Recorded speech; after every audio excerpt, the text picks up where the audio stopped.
Welcome to the country. So on today's video, I wanted to show you guys an old lure that I found in another one of my dad's old tackle boxes.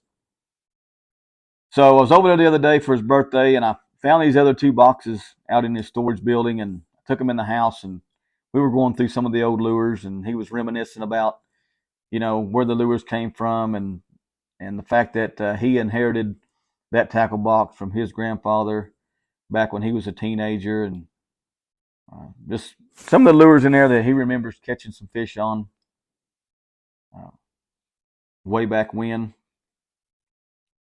And I found one in there I thought was really cool, and I'd like to catch a fish on it. And it's this old Arbogast Hustler. So this lure here obviously doesn't have any hooks on it. And I was doing some research trying to find some hooks and some hardware to get this lure fishable. And I came across a guy that had one just like it for sale. So I thought, instead of risking losing this lure, like I almost did with my dad's broken back Rapala, I decided to go ahead and just buy that lure from that guy. And I got it in the mail today.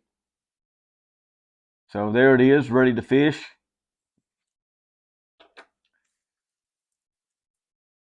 So I'm going to be going around to some different lakes tomorrow, trying to catch a fish on some of these old lures. And this is one I thought was really kind of a cool looking lure. Obviously, I've never fished with anything like this before. Definitely nothing this old. So instead of risking losing this lure that's been in my family for so long, I decided to just buy this lure, just one just like it. And if I lost this thing to a snag or a fish or something, all it would cost me is just a little bit of money. So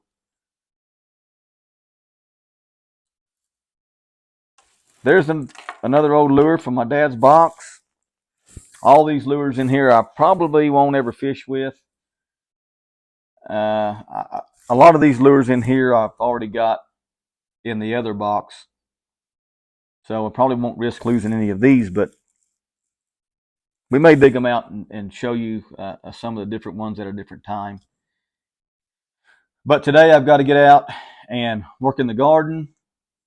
I got a rare day off work. Today is Friday, and I'm way behind on getting the garden ready to go and planted out. So I need to spend most of today out in the garden getting the vegetables planted and getting that thing cleaned up and kind of ready to go. So I just thought I'd jump on here real quick since I got that bait in the mail and do a quick video on this lure. It's going to be fun to get out and see if I can actually catch a fish on it. So looking forward to getting out tomorrow and getting this thing wet and seeing what I can do with it. So anyway, I'm going to get off of here, get myself over to the garden, and try to get some work done over there and get a few plants planted out. So just give me a few minutes to get over there, and then I'll be right back.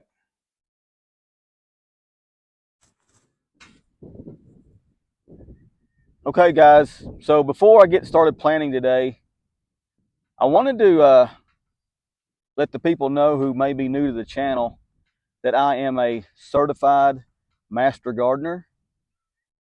The course is offered through the OSU Extension Service. It's an 18-month course with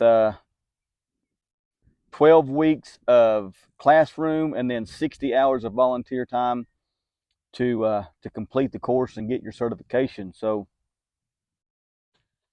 I took that course for a couple of reasons, and I think the main reason is I just wanted to be a better gardener. I wanted to learn tips and techniques and just to be, better at what I like to do, which is growing vegetables and being out in the garden. And I also wanted to have a little bit of credibility to what I'm putting out here on the internet and what I'm telling folks in person. You know, my life was very different a couple of years ago, and I was trying to take a different course. I was trying to become a full-time farmer and not have to take an outside job. But as life happens, you know, your plans have to change. We've had a couple of catastrophic events happen since then that kind of uh, derailed our plans a little bit. So I'm not giving up on the garden. I'm still going to try and slowly build this garden up, and hopefully one day I can, you know, start making some money from the farm. And being a certified master gardener kind of gives me credibility. I feel like you know, results speak for themselves as well. But like I said, in order to get access to Oklahoma State University's knowledge that they don't necessarily, you know, offer to the public, you had to take the course, and then they grant you access to a lot of their information. So that really helps me be a better gardener, and hopefully the results here are gonna show that. So I just wanted to come on here and tell people that who may not know. I think I'm coming up on 1,500 subscribers. I think I'm right at it right now. So I thought it'd be a good time to kind of announce that, or remind people, people who are new to the channel. Sorry guys, a motorcycle's going by. The garden here is right off the highway, not too far, so there's a lot of road noise here. But anyway, I'm going to get started today, and I'm going to show you guys a few of the things that I'm going to be planning out.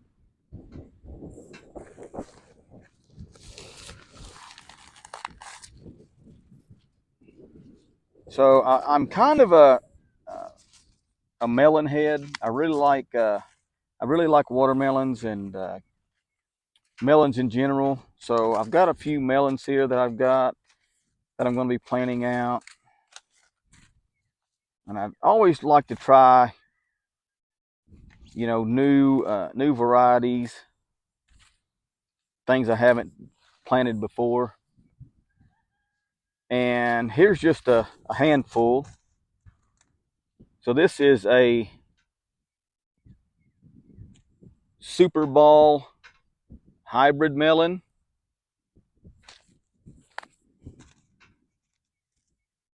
This is a watermelon hybrid. You guys can find all of these online. These are from Burpees, and these are from Baker Creek. This is the Art Comby's Ancient Watermelon that they offer now on Baker Creek. Really interesting story about these melons. If you ever want to research those, this is a yellow watermelon. It's a Genosic. I've been wanting to plant these for a while, and I decided this year I'm going to plant some yellow meat melons. I really like yellow watermelons. Now, this is one that I really like. I've planted before. This is Kajari.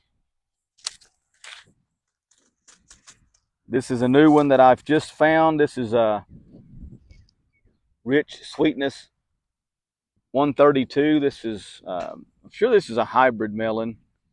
It's supposed to be really good. We can plant that guy out. And then this is one that I found interesting. This is a Prescott melon. And it's a French melon, it says right here. So you can look these up online, Burpees or Baker's Creek. I also got some cucumbers here. This is a Party Time hybrid.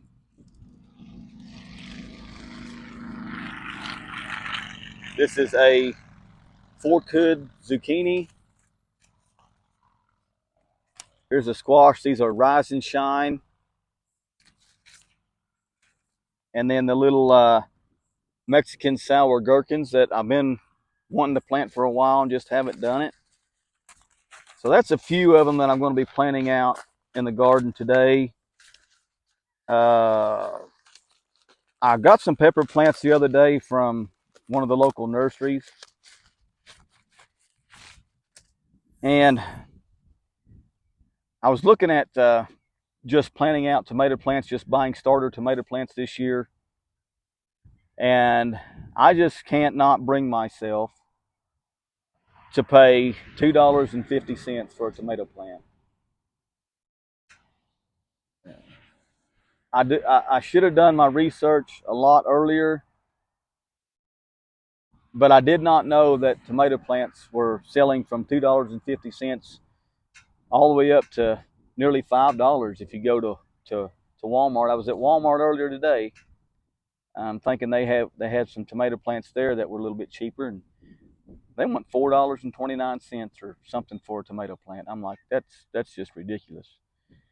Um, for $4.29, you could buy a pack of 50 tomato seeds.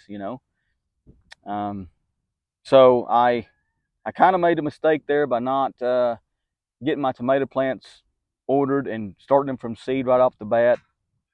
But I'm not paying that kind of money for tomato plants. So my tomatoes are going to be uh, a little bit behind this year, but I'm going to order some seeds today.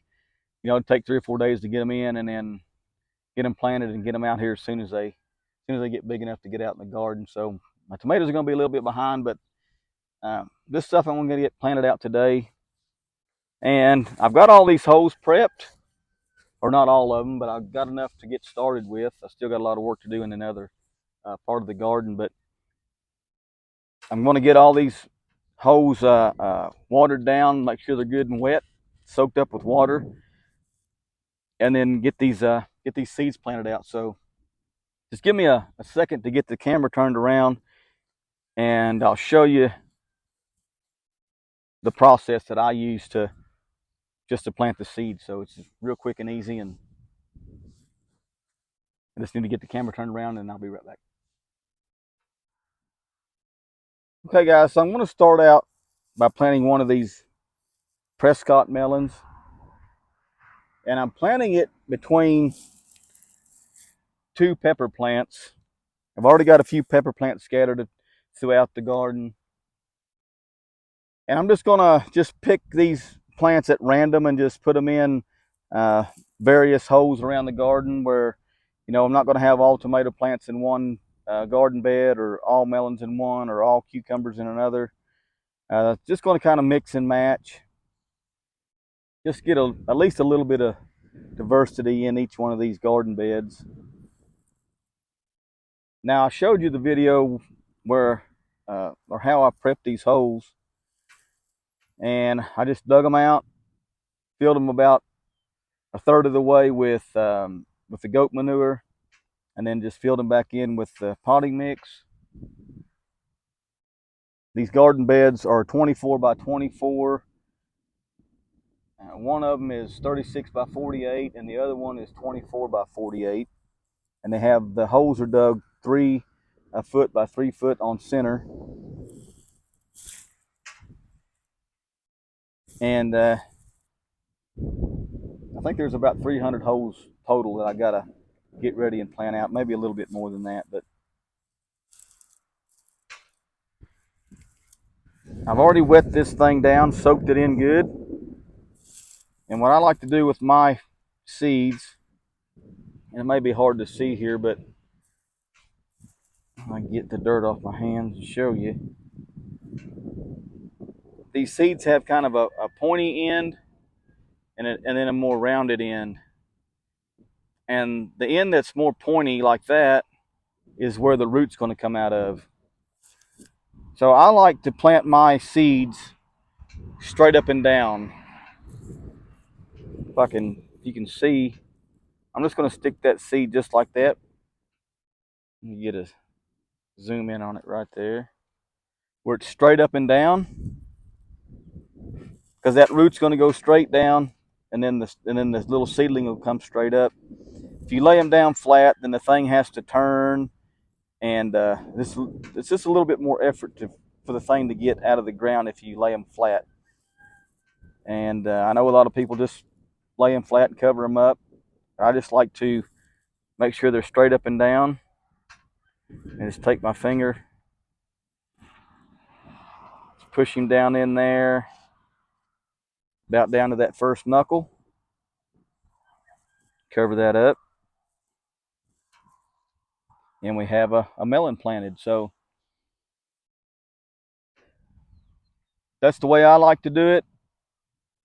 Nothing wrong with laying them flat or anything like that, but I just like to give my seedlings the best chance of sprouting, and I feel like sticking them up that way with the root already facing down to the bottom is going to help them emerge from the ground a little bit easier.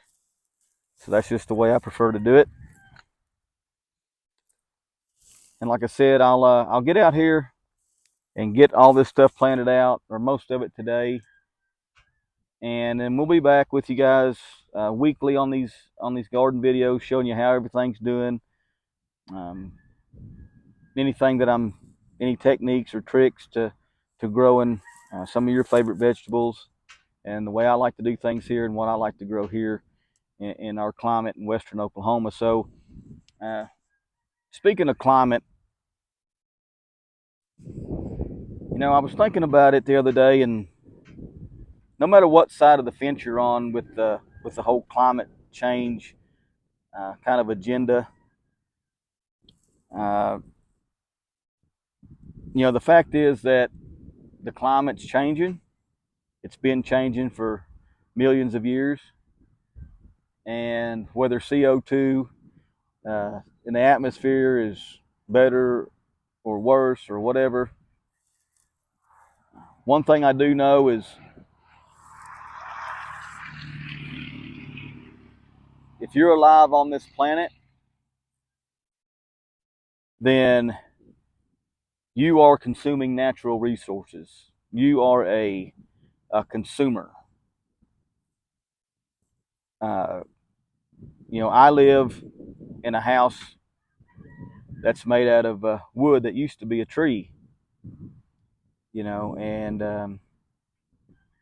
I'm breathing the oxygen and adding carbon dioxide to the atmosphere when I breathe out. I'm hunting and I'm fishing and I'm taking the lives of animals to sustain my life and my family.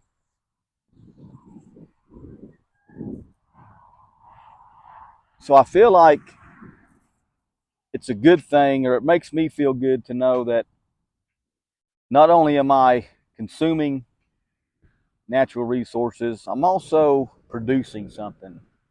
And I think, part of being out here in the garden is, just knowing that, I'm producing something and not just constantly taking from the environment, that I'm actually producing something, and I'm able to help feed my family. I'm creating life on this planet by, adding the manure to the soil, building the soil, growing the earthworm population, the microbes in the soil, just all the life that abounds uh, from growing your garden. You're helping the bees, the pollinators, uh, the insects, good and bad. It's just better around for every living thing if you're out producing something. So, not to get political on anybody, uh, like I said, no matter what side of the fence you're on, the climate's changing, whether human activity is killing the planet or not is still up for debate. But